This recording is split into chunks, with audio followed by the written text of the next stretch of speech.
ನಮಸ್ತೆ and welcome to news affairs. ನಾನು Bhavana R Gowda.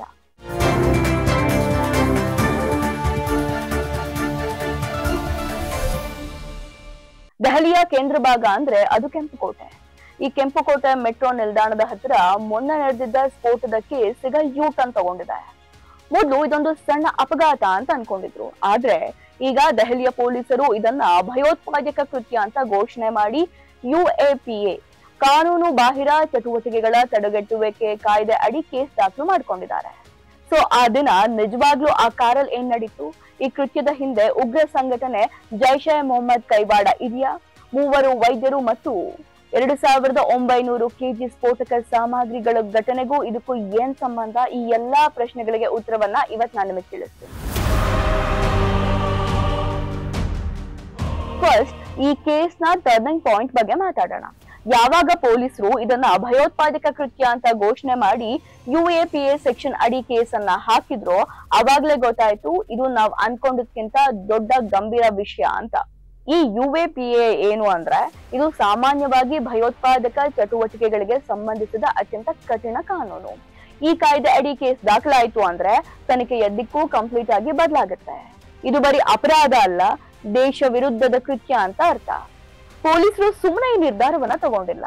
Toll ಪ್ಲಾಜಾಗಳು ಮತ್ತು ಘಟನಾ ಸ್ಥಳದ ಸುತ್ತಮುತ್ತಲೂ ಇರುವಂತಹ 100ಕ್ಕೂ ಹೆಚ್ಚು CCTV ಕ್ಲಿಪ್ಸ್ ಗಳನ್ನ ಪರಿಶೀಲನೆ ಮಾಡಿದ್ದಾರೆ. ಅದರಲ್ಲಿ ಸ್ಫೋಟಗೊಂಡ I-20 ಕಾರು ಪಾರ್ಕಿಂಗ್ ಅನ್ನ ಪ್ರವೇಶ ಮಾಡಿ ನಿರ್ಗಮಿಸುವ ದೃಶ್ಯ ಸಿಕ್ಕಿದೆ. ಶಂಕಿತ ಒಂಟಿಯಾಗಿದ್ದ ಅನ್ನೋದು ಪ್ರಾಥಮಿಕ ಮಾಹಿತಿ ನಮಗೆ ಸಿಕ್ಕಿದೆ.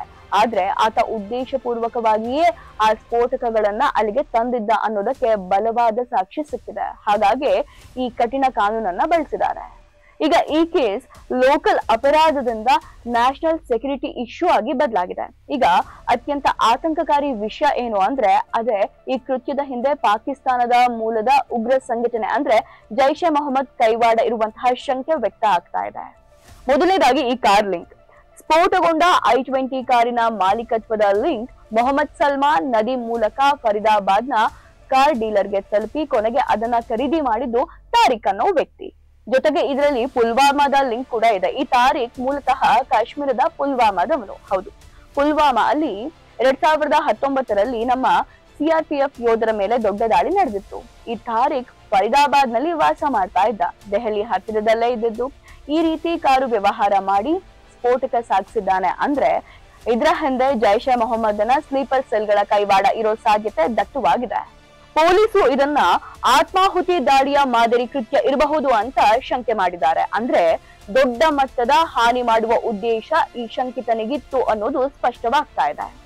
ದೆಹಲಿಯಷ್ಟು ಹೈ ಸೆಕ್ಯೂರಿಟಿ ಏರಿಯಾದಲ್ಲಿ ಪುಲ್ವಾಮಾ ಮೂಲದ ಉಗ್ರಗಾಮಿ ಇಷ್ಟು ಸುಲಭವಾಗಿ ಎಂಟ್ರಿ ಕೊಟ್ಟು ಕೃತ್ಯ ಎಸಗಲು ಪ್ರಯತ್ನ ಪಟ್ಟಿದ್ದಾನೆ ಅಂದ್ರೆ ನಮ್ಮ ಇಂಟೆಲಿಜೆನ್ಸ್ ಸಿಸ್ಟಮ್ ಮತ್ತು ಲೋಕಲ್ ಪೊಲೀಸ್ ನೆಟ್ವರ್ಕ್ ಇಲ್ಲಿ ಫೇಲ್ ಆಯ್ತು ಅಂತ ನಾವು ಒಮ್ಮೆ ಗಮನ ಕೊಡ್ಬೇಕು. ಈಗ ಈ ತನಿಖೆಯಲ್ಲಿ ಸಿಕ್ಕಿರುವ ಇನ್ನೊಂದು ಶಾಕಿಂಗ್ ವಿಚಾರ ಏನು ಅಂತ ಅಂದ್ರೆ ಈ ಕಾರಿನ ಲಿಂಕ್ ಮತ್ತು ಸ್ಫೋಟಕ ಸಾಮಗ್ರಿಯ ಸಂಗ್ರಹಣೆ. ಈ ಎರಡು ಫರೀದಾಬಾದ್ ನಲ್ಲೇ ಕೇಂದ್ರೀಕೃತವಾಗಿರೋದು ಪೊಲೀಸರಿಗೆ ದೊಡ್ಡ ತಲೆನೋವಾಗಿದೆ. ನೋಡಿ, ಪೊಲೀಸರು ಬಂಧಿಸಿರುವ 3 ವೈದ್ಯರ ಪೈಕಿ ಡಾಕ್ಟರ್ ಮುಜಾಮಿಲ್ ಶಕೀಲ್ ಒಬ್ಬ. ಇವನಿಂದ ಬರೋಬ್ಬರಿ 2900 kgಗೂ ಹೆಚ್ಚು ಸ್ಫೋಟಕ ಸಾಮಗ್ರಿಗಳನ್ನ ವಶಪಡಿಸಿಕೊಂಡಿದ್ದಾರೆ.